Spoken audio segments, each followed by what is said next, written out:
What is up, Niko Nation? We are back. The Draft Guys podcast with Peyton and Niko is live today for episode 3 of Division Draftables, our NFL draft series where we highlight the surrounding news of your favorite team and all 32 NFL teams as we transition kind of out of this draft cycle towards training camp and ultimately preseason football.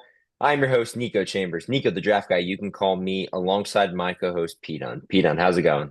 I'm good, man. Really excited one today. I'm excited to get into this one. We've got, a pretty stable draft, got some different grades for each team. I'm excited to see what you thought a lot of these because we'll probably disagree on a lot of it, but that's what we're here for. I'm excited for this one for sure. We definitely got some in the vault. Maybe not this episode. You might want to tune in to episode 4 to see how we disagree on that one. That's going to be super interesting. But today, the NFC South is on the table. We got to see who's going to win this division and ultimately who had the best offseason. We're going to go through it, same style, 4 teams in the division, and we're going to see who had the best draft, starting with the Carolina Panthers. So, Pete, you see on the screen, you gave it a B. I gave it a B plus. Talk to me about the Carolina Panthers draft. Yeah, really interesting because you saw that we actually like the grades that we gave them and the ranges that they took the players were actually pretty accurate. We actually felt like we aligned our views pretty well with the Panthers organization. Our big boards actually looked pretty similar, which I thought was interesting because you don't see that a lot. A lot of these times that we've done these reviews of these draft classes, it's been like, they either take players way early or way later than we had them on our boards. And so we're actually aligned pretty well on this one. It's just a good draft, and that's kind of the reason I gave it a B. This is a pretty stable draft. You stack a couple draft classes like this on top of each other where you take high floor players over and over again throughout the draft, and you end up with really good football teams. This is how really good football teams draft. And if I was a Panthers fan, like obviously there's no like crazy, crazy exciting pick here, but I would be very satisfied with how this went. Yeah, I would say the exact same thing. I think that they filled holes with value picks. You look at the picks on the screen, and on Pete Dunn's board, the Monroe Freeling one fits that description. I had him a little bit longer at the 23 overall rank. They picked him at 19, but everybody else falls kind of under that range. They're getting really good steals at really good position values that they needed on this team to fill holes on their roster.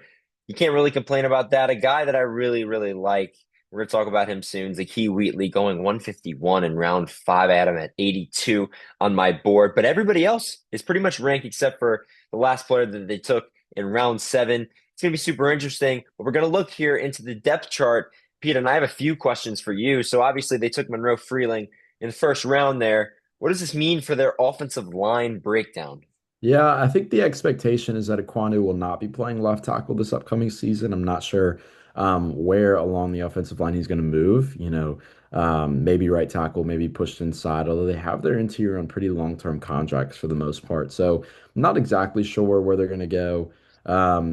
I do expect Monroe Freeling to play this year. Not often do you see tackles get drafted and sit year one. Usually that's just one of those positions that you just got to learn. They're not going to get that much better through practice reps in the NFL. You kind of just have to throw them into the fire and let them figure it out. And Monroe Freeling, I expect to be thrown to the fire this year. They took Sam Hike over there. Is he going to play the center role? Do you think he can beat out Luke Fortner for that spot? I don't think so. I think that they'll probably roll with Luke for the remainder of this year. I think that was more with that pick in the range that it was. I expect it to be more of a long-term play. If they get upside out of him, if he does develop into a starter, that's a win, but they're not really counting on it. I think it's going to be super interesting. You see their secondary and where the guys can fill in. We talked about it. We view Zakee Wheatley as the big nickel. We think he can play in that spot that Smith Wade is ultimately occupying on this depth chart. But a really, really good, kind of underrated secondary that I'm seeing on the screen. Pete, on what type of hopes do you have for them in 2026? Yeah, I absolutely agree. I've always been a believer that J.C. Horn has been one of the more underrated corners in the league. I think he is a true CB1. And then when you continue to build around him, I think Will Lee is going to play this season. I loved his physicality coming out of Texas A&M. I think he's a really good corner prospect. And I think he's in a really good spot here with the Panthers. Like you said, man, this is a secondary that I think is underrated at this point and will be able to overperform expectations. Going to be super interesting. Of course, their wide receiver room is kind of revamped. They took Brazel, kind of throw him into the mix. Ultimately, when training camp comes around, or really when I guess preseason and then the regular season comes around, what are you expecting? How do you think that they're going to fill in at the wide receiver one, two, and three positions? Yeah, I think it's pretty clear cut that T-Mac is going to be this team's receiver one. Coker, you expect to get some out of him in the slot. You know, he was a obviously UDFA that has turned out to be a really great pickup for this Panthers team. But is he really going to be a true wide receiver too? I'm not sure. I think Brazel has an opportunity to take a Leggett spot. That was a pick that is not developed into what they were hoping for up to this point. Brazel has the upside. He is that kind of AD Mitchell type of player that ex outside boundary receiver that is a little more shifty. I still think he's the best receiver prospect to come out of Tennessee the last few years. I think there's real upside with him. Matching him with T-Mac, matching him with Coker, who I think they're very solidified at their positions. The battle will be between Brazel and Leggett this season for that other outside receiver position. They did a fantastic job in free agency, going to get Devin Lloyd, Jalen Phillips, of course. Rasheed Walker is also on that offensive line that they kind of have to figure out. Can he pick it? Maybe backing up Bryce Young. Bryce Young kind of going into that fifth year option that they picked up. So this will be a big year for him and really this Panthers team. But at the end of the day, they got impact players. You see Lee Hunter, he can definitely slide into that nose tackle slot. Talked about Will Lee earlier. He can 100% take Mike Jackson's spot at that cornerback position. I just think all around, all these guys can be players. We'll move into Pete Dunn's five superlatives. Yeah, my favorite pick was Will Lee. It was my favorite pick throughout this draft. I think for the range they got him in. He's also my best value. I loved when that pick came across the screen. I think he just plugs really well into that position. They need somebody to play opposite of J.C. Horn and really step up as that CB2. I think he may be able to do that towards the later part of this season and will be able to do that over the next few years. Freeling is going to be my draft diamond and year one impact. I think he'll be the best player for this team right now. And I think looking down the road in the next few years, 10 years from now, we're going to be looking back and seeing him as the star of this class. He'll be hopefully be their left tackle for a long time. And then you talked about Wheatley before. I think he's going to be top sleeper. I think he can take over that nickel back position, play in the slot, and really make an impact on that secondary. He's going to be a phenomenal player. He, of course, was my favorite pick in this draft with the B plus that I gave him. I just think he can do so many different things. You can play him at deep. You can play him at nickel back. You can play him at the big nickel, whatever you want to call it. You can probably play him in the slot if you really wanted to as a slot corner. Doesn't matter. He's going to be an absolute player. Monroe Freeling, I just think, like Pete Dunn said, when you look back at this draft, you know, it could be, best career out of who's in this draft class. It could be a player who develops into a star over time, or maybe the best player on the team from this draft. I just think Monroe Freeling is going to check probably all of those boxes. Talked about Sam Hike playing that center spot, the best value. What did I have for him? 95th overall on my big board, interior offensive lineman number 9. He ends up going in the 5th round, pick number 144. So he goes 40 slots, really, later than he should have. He's a great pick. It's a great fit for this team. You look at top sleeper Will Lee, same type of feelings. I just think that he can come in, make an impact right away at their corner spot, maybe that cornerback 2, 3 slot, depending on how much he pushes that Mike Jackson role. And year one impact, man, Big Lee Hunter. I just think he's a dog. I think he can do great things, consume 2 gaps. We talk about it all the time. Nose tackle, it's a lost art. This team has the need for it. Why not go get a guy? They got Lee Hunter. He's going to fill the role. So, Pete, my question for you is, can this roster repeat as NFC South champions? Do you expect them to? Can they, based on this free agency and this draft? I would say so. Not only can they, I would say I expect them to. I think this team is the one that I have the most confidence in. I'm not really sure what you're going to get out of Bryce Young. We've had that conversation about every year over the last few seasons. But the roster that they've built around them, I think, is a good one. And I think there is opportunity not only to repeat, but there is opportunity for growth for this team. They are drastically better. Check out what we say about them on the last slide here. But it's time to move on to a team that I feel like is always controversially low on picks. They can never find a way, but at the same time, they always find a way. It'll be the Atlanta Falcons, and this will be the first one that I kind of throw in here as a curveball. I did this same thing last year. If you remember, I gave him an A minus despite taking that James Pierce Jr. early pick after taking Jalen Walker. I'm going back to the well again. I just think that when you get the 2 biggest steals in the draft at the spots that you got them in Avion Terrell and Zachariah Branch, I mean, it's just a match made in heaven. Perfect fits for this team. Pete, you gave it a B plus. Tell me how you feel about it. Yeah, the only reason it's not higher for me is because I think it's a two-man draft class. It's tough when you have six picks and you only get two players that I think will solidify for sure be in the future of this team. But the two picks are awesome, and they're going to be plug and play guys on both sides of the ball. Avion Terrell is going to play with his brother on that defense immediately. Zachariah Branch, again, like we talked about, will play immediately. I really like the draft. The only reason it's not higher is because there's only two good picks. You had a first round grade on Zachariah Branch, and he goes round three, pick number 79. That is crazy. They also double up on linebackers. We know that they love to do that after what they did last year, doubling up on two linebackers and then the two safeties, who all four of those guys happen to be the cornerstones of that draft class and really their defense as we look into the depth chart. And I'll ask you, Pete, I mean, we're looking at that influx of linebackers in this defense. Completely different team in a way, especially that inside linebacker position. You got Harold Perkins Jr. and Kendall Daniels who were drafted. Do you expect one of them to kind of leapfrog some of the guys that are ahead? Maybe. Probably not this year though. I don't Harold Perkins is just so much of a development player right now. And Kendall Daniels, I don't think is going to be able to crack the other rotation immediately. So not really on those two guys' fronts. It's going to be interesting to see. I'm high on Harold Perkins. I think that yep, like you said, developmental prospect has to show shades of something. But at the end of the day, this is a system that develops linebackers super well. Come on, let's look at this lefty quarterback matchup that we have here with Tua and Michael Penix. Talk to me about, is there hope for the Falcons? Like, what are you predicting? What are you foreseeing? What are you prophesizing? Yeah, I will say that we've seen this with quarterbacks over the last few years. I would not be surprised if by the end of this year we're talking about a Tua resurgence. We're talking about him bringing back his career, the opportunity for him to really make a name for himself, a household name as a top 10, 15 quarterback in the league. The receivers, the skill positions, Kyle Pitts, they line up really well with his skill set. This offense is going to line up really well with his skill set. He's going to win the job. I'm not saying he's going to have a resurgence. I'm just saying don't be surprised when it happens.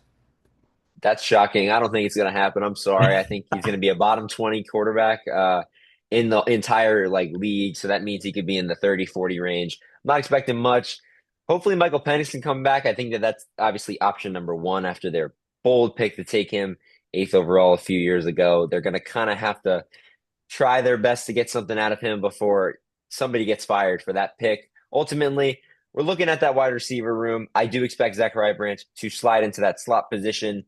My question for you, Pete, is can their weapons avenge the weak parts of this roster? Absolutely. They were very intentional about the way they drafted over the last few years to take offense over and over and over and over again, and it paid off. All of these guys, outside of Kyle Pitts, we have some question marks there. All of these guys have made a big impact. I think Drake London's one of the most underrated players in the league in general. Zachariah Branch is going to fit in perfectly, I think, is that wide receiver too almost immediately, I think, in this team. He complements Drake London so well, Kyle Pitts so well. I really like the way Bijan plays out of the backfield. I think he's arguably the best running back in the NFL right now. And so, yes, the weapons can absolutely make up for the lack of offensive line talent and quarterback talent on this team. What a free agency, though. They kind of just filled holes. They got a ton of guys that jump off the screen to me. Jawan Taylor, Corey Levin, Samson Ebukam, Christian Harris, Azeez Ojulari, Sidney Brown.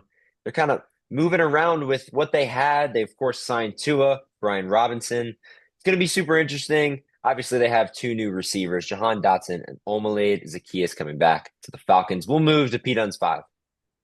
Yes. My favorite pick, draft diamond, best value, all going to be the number 11 player on my board, Avion Terrell. Really excited to see what he can do in this defense.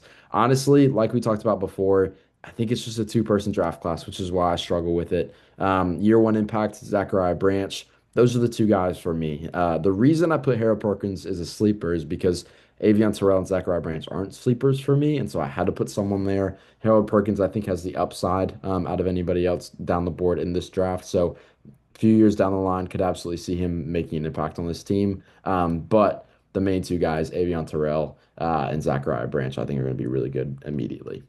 100%. Like I said, the two kind of biggest fallers. We expected them, at least Zachariah Branch, to be that early second round pick, Avion Terrell, mid to late first round pick, of course, after that hamstring injury in, I guess, his combine and in his workouts leading up to the draft. I'll move into mine, which warrants an A minus.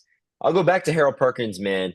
I think he is the best value in this draft. I think when you have a guy at 112 on your prospect rankings at linebacker number nine, and he ends up being the 20th linebacker selected at 215 overall, 100 spots from where I thought he should have went, he's definitely going to fall in to that best value slot. I do expect Kendall Daniels to push somebody in that linebacker room. Peter doesn't feel the same way, but it's a wide open inside linebacker room. He can kind of do something. You could argue that Harold Perkins could be more of kind of that Orville Reese kind of developmental edge prospect in a way. But I do see both of them being inside linebackers trying to make an impact for that team. My favorite pick, Zachariah Branch. Talked about spots going in. That was one of the spots. You nailed the pick. Great job, Falcons. Draft Diamond. It's going to be Avion Terrell. He's just going to be the best player when we look at his draft in 5 years. Year one impact, Zachariah Branch. He has to be. Has to be, absolutely. My question for you, Pete, as we look kind of big picture here to what ultimately training camp and preseason can bring, what are you expecting out of this Falcons team? Competition. I think they're going to compete. I think they are.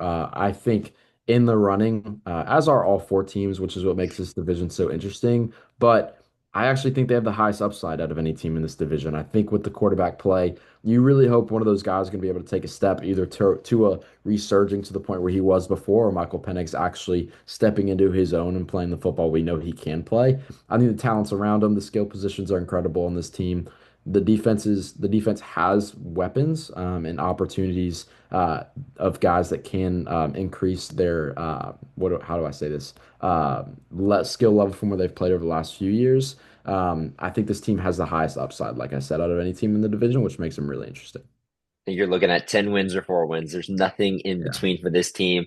It'll be super interesting to see. There's another team, though, that kind of had a sleeper season. They kind of came on towards the end of the year. And now they kind of are pushing with what is presumably what we think, or at least Pete thinks, is a franchise quarterback. It's going to be the New Orleans Saints, who had an interesting draft. We both gave it a B in that 84 overall rank. They had 8 picks, and they kind of did a bunch of different things, Pete. So talk to me about what you liked from this draft.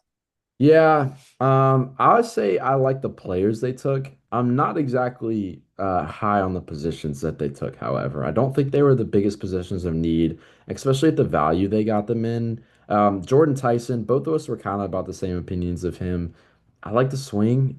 I think if it works out, I have been very critical that I don't think he actually has a skill talent that some people think that he did. But Kristen Miller was a 17 number 17 player on my board. I thought he's fantastic. Really liked him coming out of Georgia a lot. Again, just I don't really think you need to go defensive tackle at that position, and so that's the reason that both of those picks are going to be a B for me. Again, I like the upside of Jordan Tyson, but I don't know. I just wasn't floored. I wasn't super ecstatic about the way that they went about it. It's so ironic because this team always needs things, except when they get into the draft position, it's like, oh, well, what do they take? It's like that every single year. I feel the same way about them kind of taking Oscar Delp. Great player. I think he's a sleeper in terms of the tight end group. However, they kind of did reach on him. Then you reach on Jeremiah Wright, Bryce Lance. Lorenzo Styles kind of the only one who they didn't reach on because Barryon Brown and TJ Hall were not ranked on both of our lists. Jordan Tyson, I think, was a reach. I think you thought he was a reach too. So I think that honestly, like they did good. They got Saints, guys who can kind of be in the program for a little bit, but I don't think that they necessarily got value anywhere across the board. We'll look really at their depth chart, what they did this offseason. The biggest thing I think is the jam-packed running back room. So Pete, we got fantasy fans and people who want to know, how do you think they're going to split this up? If you are a fantasy fan, your number one thing you want to do in fantasy football this year is do not draft anything that has anything to do with the Saints running back room. The best case scenario is it's a three-man rotation. The problem is they have five running backs that can play right now. And so that's a problem. And so I'd stay far away from it. You have an aging Alvin Kamara. You have a Travis Etienne. They got paid too much money. Devin Neal. We haven't seen that much out of them. These other guys, can they play? Yes, but again, with it's this congested, I want nothing to do with it. They kind of congested themselves in the wide receiver room. We knew that they were slim. They took three wide receivers in this draft. Of course, Jordan Tyson's going to be the headliner. He's going to probably be one of the X's in this offense. But ultimately, Barryon Brown, Bryce Lance, they're kind of over there. Do you presume one of them to kind of take a slot role? Um, I don't know. My expectation is that Bryce Lance would take over the other outside role and Chris Olave would play more primarily in the slot. The idea is you want to get your best three receivers on the field, right?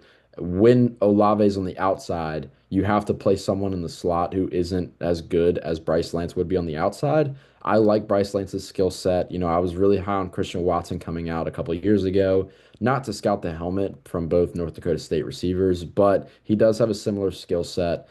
He's a taller vertical threat outside receiver. I think that plays in the NFL, and I think that if Olave can move into the slot, Bryce Lance can take over outside. Looking at this defense, of course, we'll go the purple and the orange, which that'll be free agency and the draft. Do you have a standout defensive move from this offseason? Yeah, I think it's going to be Christian Miller. I just think that he is the best player that they picked up this offseason on the defensive side of the ball. Caden Ellis is a sneaky one. He's played really good football for the Falcons over the last few years, and no one's really talked about it. He is aging, though, at that linebacker position. But Tyree Wilson, I think you cannot expect anything out of him at this point. Anybody who says that there's upside there, I think is wrong, truthfully. Lorenzo Styles, had some instincts at the safety position. I actually don't think he'll play nickel. I think he'll play more of an over-the-top role. Just a great athlete. But again, other than those guys, Christian Miller is the only guy that I think will play this season at a high level. Martin Emerson Jr., my favorite free agency signing that they did this offseason. I hated the Travis Etienne one. Didn't really make sense. Who knows if they'll even trade Alvin Kamara? He's been getting trade buzz for a long time now. Don't sleep on Zach Wilson, though. Kind of finds his way into this quarterback room, which I do think that if Shuck struggles, I think Zach Wilson could be the guy. You'll never know. We'll have to move into Pete Dunn's five superlatives. Yeah, favorite pick's going to be Christian Miller, just because I think he was the best player they picked up this offseason. I like the value that they took him in. Like I said, I had question marks about them taking a defensive tackle at that spot in general, but they picked the right one and taking Christian Miller, which I think is a good thing. Draft Diamond, I think when we look back in 10 years, Oscar Dub's probably still going to be on this roster. He's just someone that is so consistent, so steady. You know what you're getting out of him, and you're going to get it for a long time, which I think is a really good thing to have at that position. Best value, Christian Miller, obviously number 17 player on my board. Sleeper, talked about him before, Bryce Lance. It's going to be him for me. I think he can play year one. I think the skill set translates. They don't really have that at that size on this roster right now. And then year one impact, Jordan Tyson. He's going to be the guy. He's going to expected to be that wide receiver two and take over as that wide receiver one for the foreseeable future. That's what they drafted him at A for. Super slim here for me, at least on the best value side. I had to go with Barryon Brown. I didn't even have him ranked. I would have had him probably. We did scout him. I did scout him. He would probably be in that 150 range for me. So from where he went, which was I think was in the 170, 180s, like I guess that's some type of value. So I would put him there. I do expect him to actually make headlines in the specialties game as a returner. That could be super interesting. Favorite pick, Draft Diamond. Same thing, P. Dunn. Kristen Miller, one of your guys. Absolutely love what he can bring here. I think that we mocked Caleb Banks at this position. They needed a defensive tackle. They got a defensive tackle in the second round. Really good pick. Top sleeper. Like I said, Oscar Delp. Phenomenal, phenomenal. Jordan Tyson. I don't love the pick, but no doubt about it, he's going to be the year one impact out of the guys that they drafted. Pete Dunn, what did this team have? 6 wins last year. Can they push for the division, or do you think that they're still far off? Yeah, I mean, like we talked about earlier, it's just so congested. Like, I'm gonna say yes to every team in this division. My confidence level is the lowest on the Saints, though.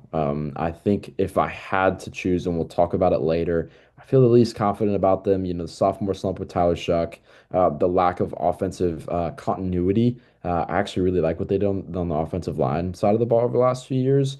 The defense, I think, is struggling. But I don't know. I don't have that much confidence in this team right now. Yeah, for me that they're fourth, I just don't think that Tyler Shuck is that good. He might have had a really good season, rookie year. I don't see it, man. I don't see it with this roster. We'll move on to the Tampa Bay Buccaneers, a team that had a phenomenal, phenomenal draft. One of the best ones of this cycle up there with so far the Giants, who we've already reviewed in episode one. You should go check that episode out. But the Tampa Bay Buccaneers, Pete Dunn, I'll give you the floor first. Man, what do they do? I mean, it, I've struggled to find words to describe Ruben Bain falling to them at 15. They were always going to take an edge rusher at 15. I thought every mock draft I did, it was always usually David Bailey because I didn't think David Bailey was worth a top 10 pick. That didn't go well, but I thought that he would go somewhere in this range, and they needed pass rush desperately. Lucky for them, not only did they get pass rush, but they got a really well-rounded edge defender who happened to be the number one edge on both of our boards at 15. I think it's tremendous value. It's the best player in the draft at the position that they needed, which is perfect. That's exactly how you draw it up. I like Josiah Trotter. He's going to play really well in that back end. Ted Hurst, I think, is incredible. I cannot wait to talk about him on the next few slides when we talk about our superlatives. Just going down the board, all of these guys I think are going to play soon, and they're going to be on this team and this roster for a long time. Keontae Scott, you took a big nickel, if you will, or a slot corner, whatever you want to call him, nickel back. You took him. That's a perfect knee. Demonte Capehart, I mean, he's a nose tackle, so he can slide right behind Vita Vea. Perfect fit. Billy Strauss, I know you loved him in your Yeah, for top sure. 50. That's Yep. unbelievable because he Yep. went 160. He's a guard who's going to do great things for this team after getting him in round six. And Bauer Sharp, I mean, you needed a tight end at some point. So literally, you hit on seven picks. No matter how they turn out, you picked up scheme fits and guys who fit the Tampa Bay Buccaneers organization. Ruben Bain is a buck. Josiah Trotter is a buck. Ted Hurst Yeah. is a buck. And Billy Stroud is a buck. Those are four guys who are literally perfect fits. They did a phenomenal job. It's going to come in as an A for the both of us. Come on, Bucks. Let's look at what you did this offseason. Okay. So you didn't do anything crazy. No big, big, big signings. Probably the biggest one you had was Alexander Zaloni bringing him in to fill in kind of that Levante David role, which Josiah Trotter will also do. But you see the layout, P. Dunn. You got to improve the linebacker core. Who do you expect to step up? In the linebacker core, I would say Josiah Trotter. I think he will play. I love the way his mental IQ is. I love the way he knows football, and because of the way that that matches with his athleticism, I think he'll find a role immediately on this team as a whole. However, Ted Hurst, I think he's going to play immediately. I think he's going to take over the X role. I think he's going to be the Mike Evans replacement. You look at Chris Godwin, Jalen McMillan, Emeka Buka, Tez Johnson. Everybody else in this receiver room is a smaller slot-ish skill set. Ted Hurst is huge and really strong. He is going to take over that Mike Evans role.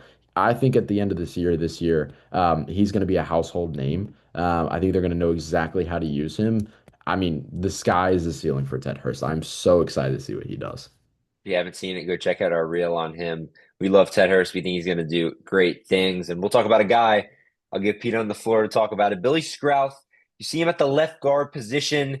The offensive line, if you will, is kind of set. Do you think he kind of cracks the lineup? How do you feel about him? Yeah, I do think he starts at that left guard position pretty soon, if not this season. The biggest thing with Billy Strauss is that he had two ACL injuries throughout his college career, right? And he's coming off of one right now. So if he is healthy by the time the season starts, expect him to start because he is that level of talent. He's a mauler. He's incredible in the run game, really solid in pass protection. The skill level is absolutely worthy of going in the second round, which is where I had him. And you had him in a similar range as well.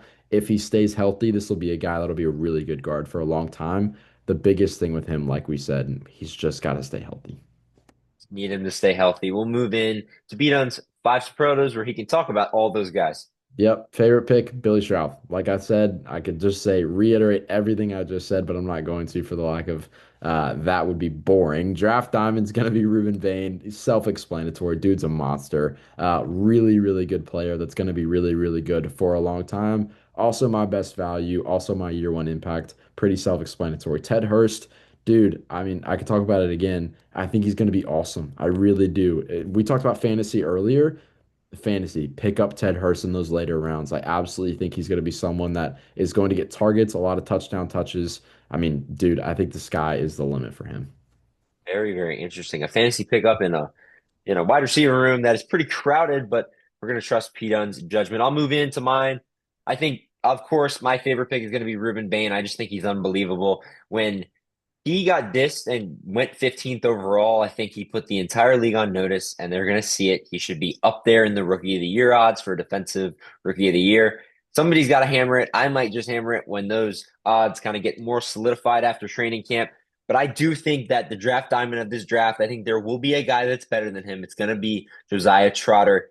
You look at the family history, great linebackers all around. This guy's going to be a Buck for 15 years. You're going to go Levante David, and then you are going to go Josiah Trotter. And you're going to have guys with a 30-year gap between two players. It's going to be like the Packers and Rodgers and Favre. It's going to be the same thing with Josiah Trotter. I'm super excited for that. Best value, Billy Scruff, man. I mean, I wasn't even as high as you were on him. We talked about it in the first slide. 67th overall, interior offensive lineman, number 6 on my board, and he goes 160. So that's 100 picks past where he should have went. That's unbelievable. Keontae Scott, man, don't sleep on him. He can do a lot of really good things. He can kind of play that gadget role. He won't be a big nickel, but he can play kind of that nickel back role. He can do a bunch. He can play deep. He can do it all. I'm super excited for him. And the year one impact, it has to be Ruben Bain. I mean, coming into a place and a scheme where he is the only notable edge rusher, it's a match made in heaven. He's going to be an absolute dog. So, Pete, man, I'll ask you this: the Bucs last year, if you don't remember, were 6-3, and then they ended up having the worst skid, going 2-6 in their last 8. Is the first half of 2025 Tampa Bay Buccaneers team, is that achievable on the surface here? If they can kind of prolong their season with the guys that they have here, can they finish out stronger than they did last year?